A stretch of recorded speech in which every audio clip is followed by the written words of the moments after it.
Bonjour frères et sœurs en Christ, aujourd'hui on va parler de l'enlèvement. Beaucoup de chrétiens pensent qu'ils vont rater l'enlèvement parce qu'ils pêchent. Ce qui va faire rater l'enlèvement à beaucoup de gens, ce n'est pas du tout le péché mais l'iniquité. Vous allez me dire alors, mais c'est quoi la différence?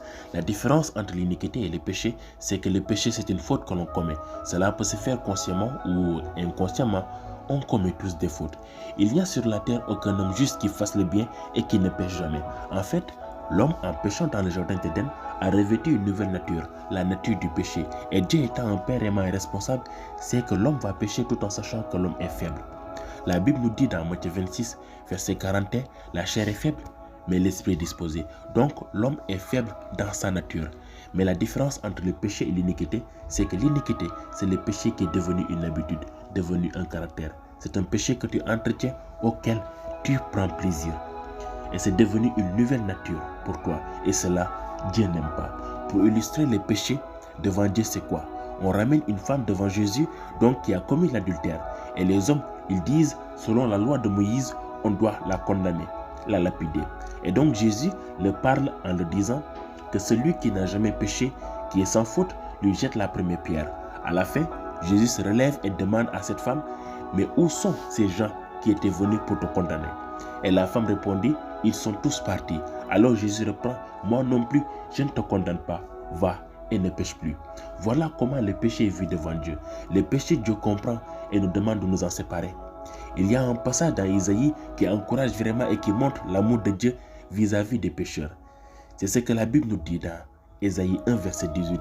Si même vos péchés sont devenus comme l'écarlate, ils deviendront aussi blancs que la neige.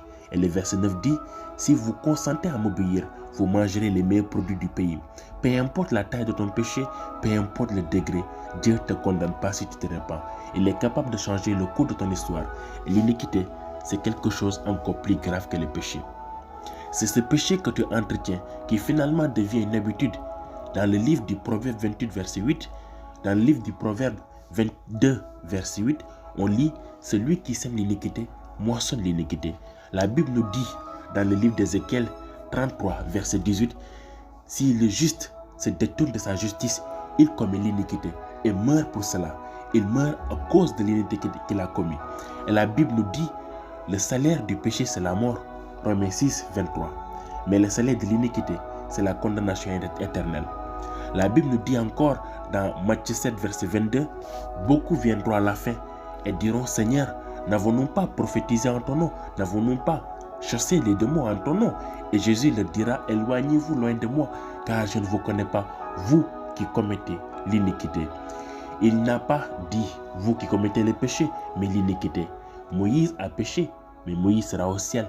L'histoire que le Seigneur a montrée sur l'iniquité, la gravité de l'iniquité, c'est l'histoire même de Satan. La Bible nous dit dans Ézéchiel 28, verset 15, « Tu as été intègre dans toutes tes voies, depuis le jour où tu fus créé, jusqu'à celui où l'iniquité a été trouvée chez toi. » Il faut savoir que le diable a corrompu un tiers des anges de Dieu.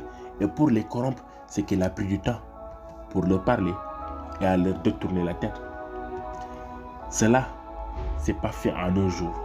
Là où je veux en venir, c'est que le diable a répété ces mêmes péchés et Dieu ne disait rien. Mais lorsque ce péché est devenu une nature chez lui, une habitude, Dieu s'est dit que là, tu vis une vie d'iniquité. Et c'est là où le diable a été condamné à vie et ainsi séparé de Dieu à vie. Mes frères et sœurs, ce message n'est pas un message de condamnation, mais un message d'amour pour vous dire que Dieu ne t'en veut pas parce que tu as péché. Dieu t'en voudra si tu demeures dans ce péché, si tu es dans l'iniquité. Beaucoup de gens s'en veulent parce qu'ils ont péché. Sache que Dieu ne te condamne pas. Il est là pour toi. Il est là pour nous rendre meilleurs. Mais ton travail est de ne pas demeurer dans l'iniquité, être dans le péché. Dieu t'aime et compte sur toi. C'est toi le héros de ton histoire. Jésus, le héros de ta vie. Tu es le héros de Dieu. Sois béni et à la prochaine.